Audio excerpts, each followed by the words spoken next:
ବର୍ତ୍ତମାନର ସୂଚନା ଅନୁସାରେ ଆସନ୍ତାକାଲି ସନ୍ଧ୍ୟାରେ ଚନ୍ଦ୍ରର ଅତି ନିକଟରେ ଦେଖାଯିବ ଶୁକ୍ର।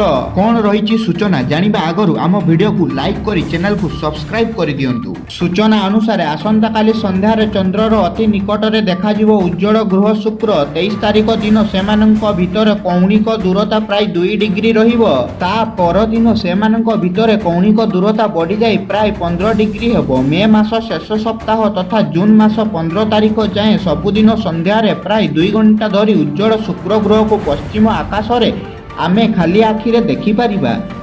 ଏହି ମହାଜାଗତିକ ଦୃଶ୍ୟକୁ ଖାଲି ଆଖିରେ ଦେଖିପାରିବା। ଏହି ନେଇ ପଠାଣି ସାମନ୍ତ ପ୍ଲାନେଟୋରିୟମର ଉପନିର୍ଦ୍ଦେଶକ ଡକ୍ଟର ଶୁଭେନ୍ଦୁ ପଟ୍ଟନାୟକ କହିଛନ୍ତି ଯେ ଓଡ଼ିଶା ତଥା ଭାରତର ସବୁ ଅଞ୍ଚଳରୁ ଆକାଶ ମେଘଯୁକ୍ତ ଥିଲେ ଏହାକୁ ମାର୍ଚ୍ଚ 23 ତାରିଖ ସନ୍ଧ୍ୟା 6:30ରୁ 9:15 ଯାଏଁ ଦେଖିହେବ।